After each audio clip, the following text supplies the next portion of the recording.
Palaia. I'm going to talk to you about the Mars Arctic 365 mission. This is the new initiative of the Mars Society to send a crew to the Flashline Mars Arctic Research Station, the Society station on Devon Island in the Canadian Arctic, for 1 year. So first, a little bit of background on myself. That's actually me up at the station in 09. I was a crew member in 09 up there. And then I just came back this summer. I was up there again as part of the phase 1 of the MA 365 mission.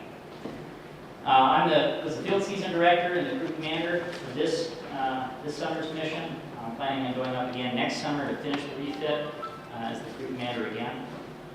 A little bit about my background. I considered myself an entrepreneur. I've lived in the startup world for my entire career. About 8 years experience running startups. I'm an engineer. I'm trained in nuclear engineering and electrical engineering. I also have a lot of leadership experience. I run an aerospace firm in Orlando right now. I'm second in command. It's actually the Omega Envoy group that's pursuing the Google Lunar X Prize. And the focus of my life really has always been to try to help push forward the exploration and settlement of Mars. So right now my day job is working on stuff related to going to the moon. We obviously got to make a living, but actually I'm available for work. I'm looking to make a move right now. My company's moving in a little bit different direction than what I'd like to see it go in, and I'd really like to start working a little bit more on where my passion lies, which is Mars. Before I was working for the Omega Envoy group, I was the vice president of the Four Frontiers Corporation, so this was another startup down in Florida, over in Newport Richey. We did 2 development studies of what it would take to build the first Mars settlement. And some of that material has been presented at previous Mars Society conventions. In terms of what I've been doing with the Mars Society, while I was an undergrad working on my electrical engineering degree, I read The Case for Mars. My wife actually introduced me to it. She said, "How come you haven't read this yet?" And as I think many in the audience, I had a similar experience. It was an eye-opener for me and really inspired me.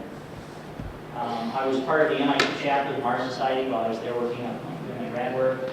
I've attended many Mars Society conventions in the past, and then as I mentioned, I was actually the executive officer and chief engineer for the FMars expedition in 09 for 1 month. And then I was the crew commander for the phase 1 mission this summer. So what is MA 365? I said very briefly what it is, but really this is going to be a groundbreaking mission because we're going to send a crew of 6 people up to live in FMars for 1 whole year. We've never done this before. Previous missions have been much shorter duration, anything from a couple days to a couple weeks to, I think the longest mission was the 07 crew, was up there for 3 months. We're going to be doing all of the things that we do at MDRS and at FMars, testing equipment, technologies, the techniques involved in running a Mars exploration group, service exploration group, the psychological factors, all these things are going to come to bear. Something interesting, if you talk to some of the psychologists, they're going to tell you that there's a period of time when you put a group of people in isolation where they can just kind of tough it out. Well, I guarantee you, that period of time is much, much shorter than 1 year. So there's going to be some interesting things that happen in this mission. I think this is also going to be very unique in that you've got this group of people, they're isolated, they're in a harsh environment, and they have to work together to literally survive. I mean, this is the kind of place where if you go outside and it's 40 below and you're not properly equipped, I mean, you could die. The environment will kill you. So these people have to work together as a team, just as the first Mars surface explorers are going to have. You're going to depend on each other. I feel that personally that this is going to be the most realistic Mars simulation in history.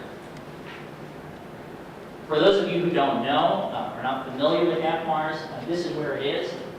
So here's Greenland here. Basically just fly as far north on commercial air travel as you can, and then pay a guy to fly you on a bush plane over to this remote island, and you're at Epmars, right around the corner. Actually, it takes days to get up there, and then depending upon the weather, you might be sitting for days at various locations waiting to get in. It's about 1,000 miles from the North Pole, so it's very remote. It's considered one of the premier Mars analog sites in the world.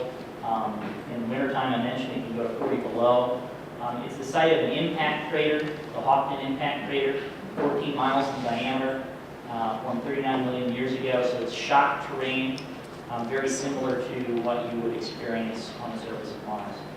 And it's a limited vegetation because you're so far apart, so it really looks Mars-like. The thing that strikes me, having done this twice, is that psychologically, it really puts you in the mindset of like, wow, I am in some place completely alien. This is not anything like any of my previous experiences.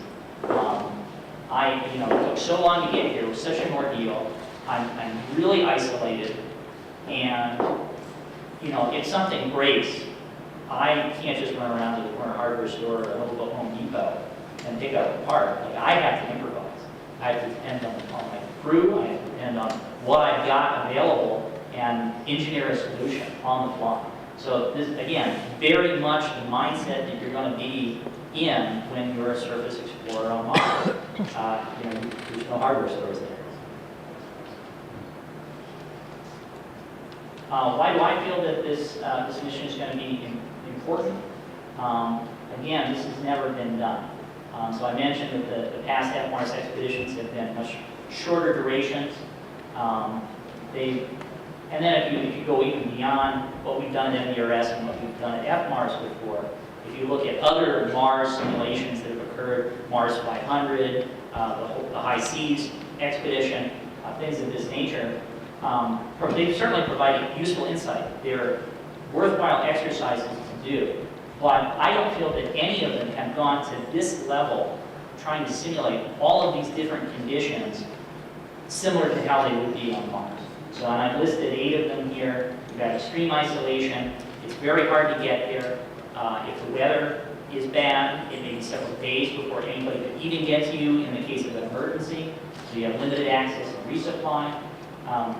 The duration of the simulation is certainly something, having them there for a whole year.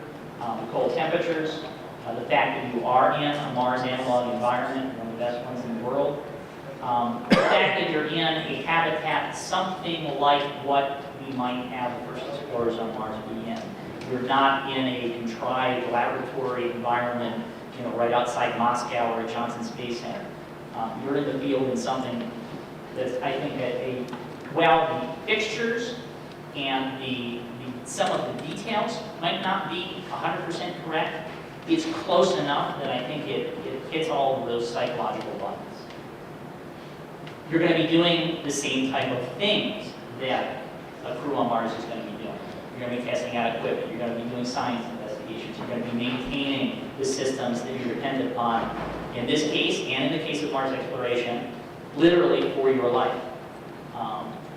And because it is a harsh environment, you're going to be under a schedule pressure, just as the first Mars explorers are going to have, to get certain things accomplished, certain science objectives taken care of. And I think, just like a real Mars mission, this is going to be very high profile, very high visibility. People are going to be watching this, especially with all of the different things that are going on, the private ventures that are looking at going to Mars, the efforts of Elon Musk and various others. This is in the public eye, and it's very timely. So I feel that we really need to ratchet up the level of realism in these Mars simulations if we're going to learn the things that we need to learn in order to really do manned Mars exploration. So I mentioned phase 1 and phase 2. We're splitting this mission up into 2 phases. The first phase was a survey and refit mission. No one had been at the station from the Mars Society since '09. I was actually the last person on the site in '09. So we really didn't even know, is the thing still standing? Has the floor collapsed?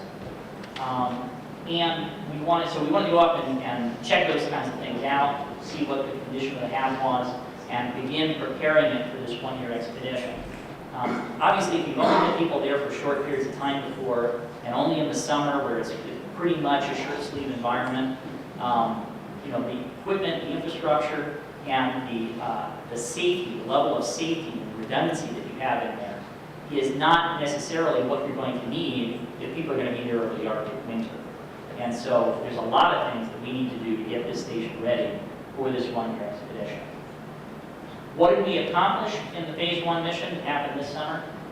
Quite a few things. Now, we didn't accomplish everything we set out to do, but we kind of knew that going in. We said, we're going up. The Arctic is an unpredictable place. So what is it the military says? No battle plan survives first contact with the enemy. So you have to be flexible and you have to be able to adapt and roll with the punches, and that's what we did. And we were able to accomplish most of the objectives we set out to do. And the rest, we're going to have to take care of next year. We delivered a new generator. This is a little bit bigger than the generators we had on site in the past, 8 kilowatts instead of 5 like we had before. It's also a different technology. This is designed to run every day for a whole year, just fine. You certainly have to maintain it. But the generators that are on site right now, they're more of your temporary standby kind of things, very occasional use, and they just would not survive running continuously for a year. They're a great backup, but they're not the primary power source. We brought in a new ATV, actually Arctic Cat was a sponsor of the mission. They provided us a pretty deep discount on ATVs. So we brought in one this season, another 2 were purchased and made as far as Resolute Bay, and we'll bring those in next season. We brought in something called an Instaberm. Any of you familiar with Arctic operations will know that in order to store fuel in an environmentally correct way up there, you have to have a secondary containment area.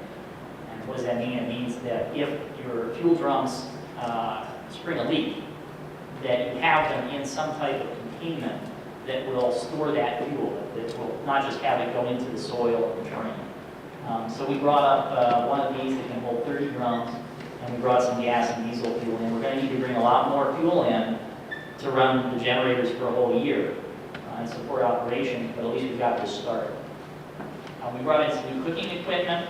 The stove that was up there before, we actually took out in 2009. It didn't work very well, and it was propane. And the thing about the hab is it's a fiberglass structure that's sealed very well. This is great because it means that the moisture doesn't get in, and it's going to hold heat in. But it's bad because you can't get the moisture out. So if you've got combustion going on in there, you're pumping a lot of water vapor into the air, and pretty soon the ceiling starts dripping, and you've got mold everywhere. So we have eliminated all use of propane at the station. We're going to 100% electric system to try to avoid that problem. Let's see. We also brought, we were hoping to get up and actually erect this metal storage building because there's a lot of stuff stored under the hab right now that we like, it's kind of unsightly, we'd like to get it into storage. But more importantly, we need to protect our investment in these new generators that we're bringing up there. We don't want to just have them out there exposed to the elements. So it's very important we get this in place. It was kind of delayed in transit. Again, that's the being flexible kind of thing. So we got it as far as Resolute, and we're going to bring it in and correct it for next season. We also had some insulation donated from a company called Tent Coat. Pretty cool stuff. It's paint-on insulation. It's these little ceramic beads in a latex binder. And so we brought that also as far as Resolute, and we'll be applying that to the underside of the hab next season. If any of you know the story of when the hab was first erected, one of the paradrops failed. And of course, that was the paradrop that had the floors. So they ended up building the floors out of wood. Well, they're not insulated anywhere near the insulation value that the sides of the hab and the roof is. So we want to try to insulate the hab better so that these guys can stay warm up there in 40 below. A couple other things we did. We assessed the ground conditions. After we discovered it was very easy to drill into permafrost, which kind of surprised us. We thought it was going to be like drilling into concrete, and it wasn't. Another interesting thing is after you drill a hole, you put your steel rod, your anchor in, and it fills up with water because the ground is kind of bushy in the summer. You come back 30 minutes later, you cannot, it's like the sword in the stone. You can't pull that metal rod out of the ground because the permafrost is frozen and made it part of the permafrost layer. And that's actually how they construct buildings in the Arctic. So that was very good that we learned that we're not going to have a problem anchoring this building. We also surveyed a couple of the airstrips because we were concerned that if we need to get somebody in there, there's a crosswind. We'd like to have another airstrip, that's at a right angle to the current one, so that we can go and land on that one more safely. We brought up a new weather station. The weather station on the HAB hasn't been operational for quite some time, so we brought that up. We also had Iridium donate some sat phones, so they also got their logo on the side of the HAB for doing that. We tested those out. And then just general cleanup organization. You'd be surprised the invite of having people live up in the Arctic in a HAB like that. So we're going to have to do more of that. And of course, we surveyed the station. The structure of the station is incredibly strong. There's not really any degradation that I can see at all. The metal lander legs, the mock lander legs on the outside are pretty badly rusted. The steps to get into and out of the HAB are pretty badly rusted. So we're going to get up and next season pressure wash those and paint those to protect them. But other than that, in terms of the structural integrity of the station, it's very good. We did identify a couple of things that we know now that we're going to have to do next season that we didn't know going into this expedition. There's some interior refit we're going to have to do. That mold that I was talking about, well, it's proliferated in the cabinetry, especially in the upstairs of the HAB. And so it's this particle board stuff that swells when it gets wet, and it's all permeated throughout it. We're going to have to rip those out and bring in some new ones. Good news is that it looks like we've got a custom cabinetry maker that's interested in designing custom cabinets for the HAB and donating them. So that's pretty exciting, so we may not even have to pay to have these things made for us. The carpet also is molded, so we're going to rip that up, put new carpet in. And then you really got to go through the entire plumbing system and electrical system because, basically nobody's inspected this except just little bits of maintenance here and there since the station was erected. We've got to go through the whole thing, make sure if we're running this thing for a year, we're not going to have a fire. But these things are not going to take too long to do, I think. I think this is very reasonable for us to go out and do. So that was this year's mission. Next year, before the one-year expedition starts, we're going to bring up another refit crew, and we're going to finish the job that we started. So we're going to deliver the additional ATVs. We're going to bring some snowmobiles on site because there's 2 feet of snow on the ground. You're not going to be running ATVs. We're going to deliver and erect the structure and install the generators. One of the other interesting things about these generators is that instead of having the radiator, the generator, incorporated with the unit, we got remote radiators. So we're going to put one of these right outside the shed, and then we're going to actually install one of the radiators in the HAB and run insulated lines to it. And so we're going to have valves, we're going to be able to dial in. Well, I want to dump, it's about 8 kilowatts of thermal energy. It's about the same as what you get in electrical. Actually, it's a little bit more than that, like 9 or 10. We're going to be able to dump most of that into the HAB. So, boom, right there, you double how much energy you have to work with. And I think it's going to be a lot easier to keep that happening. So we're going to have to do that, we're going to install that, we're going to have to insulate the inside of the HAB. We're going to have to bring in a lot more diesel fuel so that if there is a period of about 2 weeks where the weather's not good and they can't get in, they've got sufficient fuel reserves, they're going to be fine. We need to bring more food up. We brought a lot of food in this season, stuff that's going to be non-perishable that can survive the freeze-thaw cycles up there. But we need to bring more in, obviously, to support a crew of 6 for a year. Install the new cabinetry and carpet, do the electrical and plumbing system upgrades, and then train the crew that comes in. So the 1-year crew will come in, the refit crew is finished up, and they're going to walk them through the systems. Here they are, here's how they work, here's how you maintain them. Good luck. Bye. We're leaving before the winter comes in. Some pictures here. So that's the ATV that we bought in Yellowknife that we brought up to the station. These are some 55, or not 55, they're just buckets of the temp coat insulation. And then this is actually the shed that delivered to the staging location in Delano. So now I've got some pictures I'm going to flip through quickly so that you guys can share in the experience of what it was like to go up there this summer. We actually were very fortunate. We had two pilots, private pilots and plane owners, Richard Sugden and Richard Spencer, who donated use of their aircraft, their bush planes, and their time to fly our crew up there and back. And that was just phenomenal.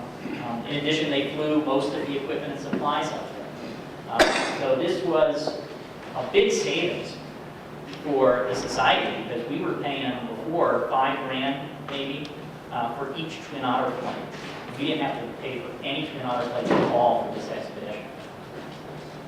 We also had Barry Stott, who was one of the main reasons that this expedition happened this summer. He contributed financially to the mission. And he also flew his private plane, which is this 421 back here. He flew as far as Yellowknife, but his plane flies on avgas. And avgas is not available any further north than Yellowknife. So he flew that far with some cargo and crew, and then we went the rest of the way up in the Kodiaks. So we left from Driggs, Idaho, and we flew over the Grand Tetons, and it was pretty spectacular. Here you can see one of the, I was in the back of the yellow Kodiak, and I took out the window a picture of the blue one there flying over the Tetons. This one's spectacular. We flew formation the whole way up, some spectacular imagery we captured. And as we flew further and further north, of course, pretty soon we got beyond the point where you got trees, so you just kind of got this grass and tundra area. You keep flying north, pretty soon it looks like this. There's nothing down there. So this was actually over Devon Island when we were going to put into the station. So we get there, and Devon Island is a lot colder and wetter place than I remembered from '09. I don't know if that has something to do with climate change or cycles in the weather or what, but we were actually there later than when we put in '09, and yet there was a substantial amount of snow on the ground, about a foot of snow in most places. There was a lot of water in the runoff channels, very deep and very fast, and there was a lot of mud. Whereas when I was there in '09, it was pretty much bone dry. It was dusty. You got dusty, but you didn't get muddy. We got muddy, and I'll show you some pictures in a minute. So this was the path we had to take. We had to cross the channel and go up this hill in order to get to the ham. So there was some shoveling. But we made it. We got up there. We actually put in initially with a spearhead group, myself, Justin Sumter, and Adam Mayer. And then eventually later, our other crew members joined us for a few days. So the hat was in great shape. It was exactly as I left it in '09, except we discovered this. So this was the secondary containment area that we had built in '09.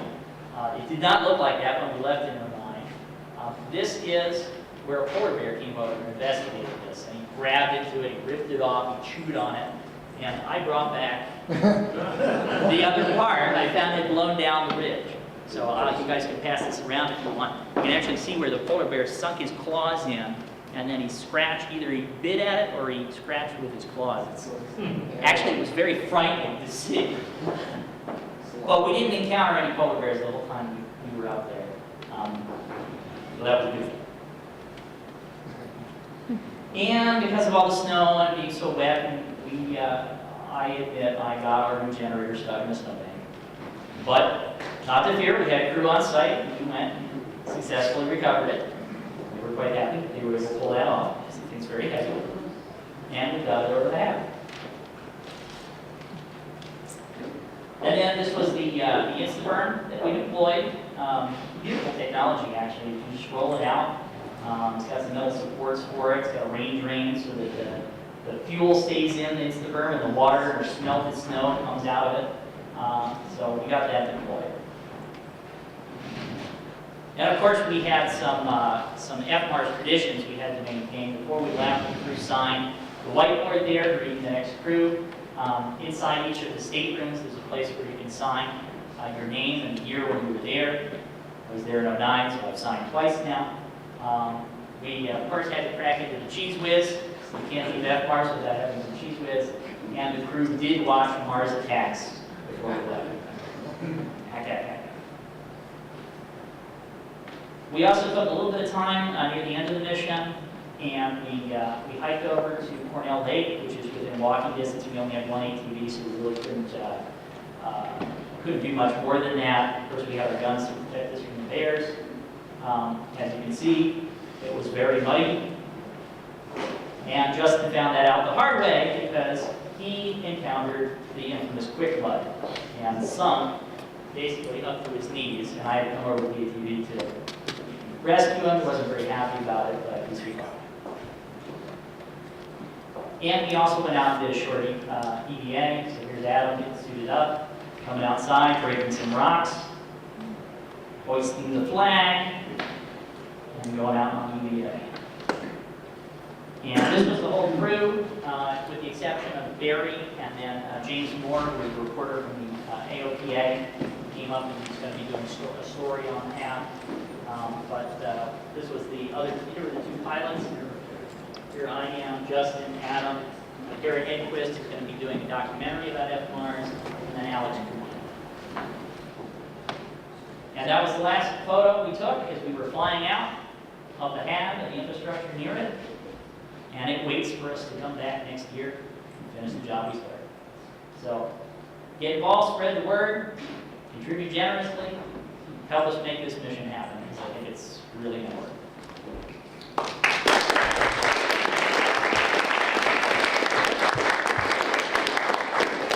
We have time for 5 minutes for questions? Okay.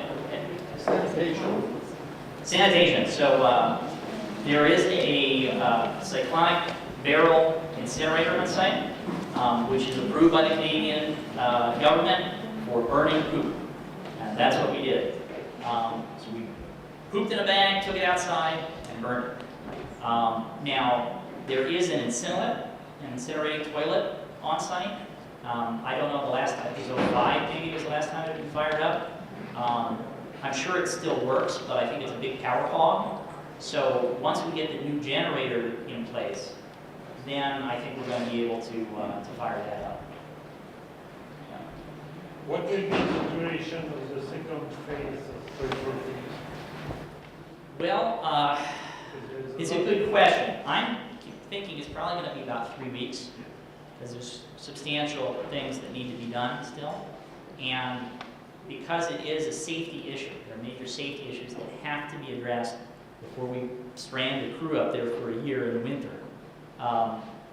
If it takes longer than that, then it takes longer than that. The crew has to be prepared, at least most of them, the refit crew, has to stay until the job is done.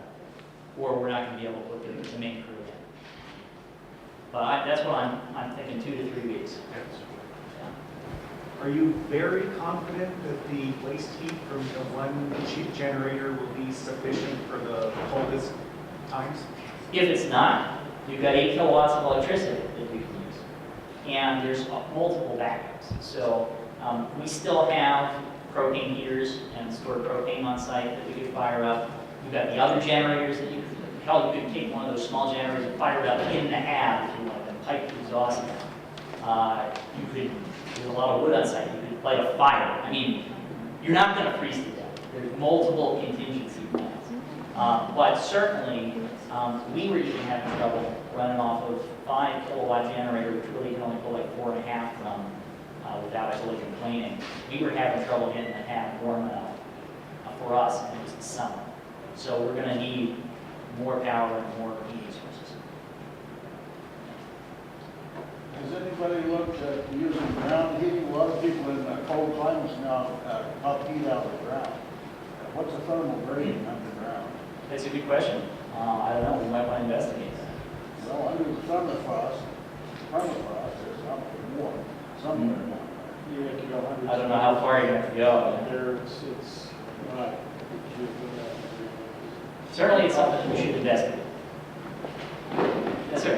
What's the, Okay, next. Sorry. how did folks decide the amount of insulation to build into the hab in the first place?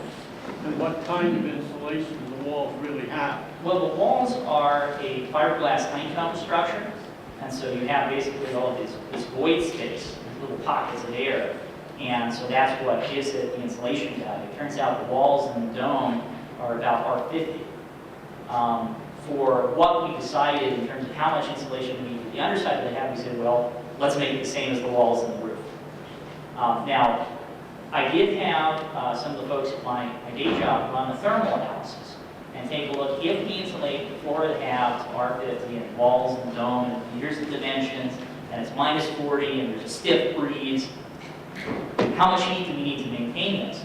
And it turns out it's about 9 kW to maintain a constant temp, shirt sleeve environment, room temperature. So that's good. That makes me feel really good because if we get the thermal system working, you may be able to just do the thermal maybe with a little bit augmented electrical.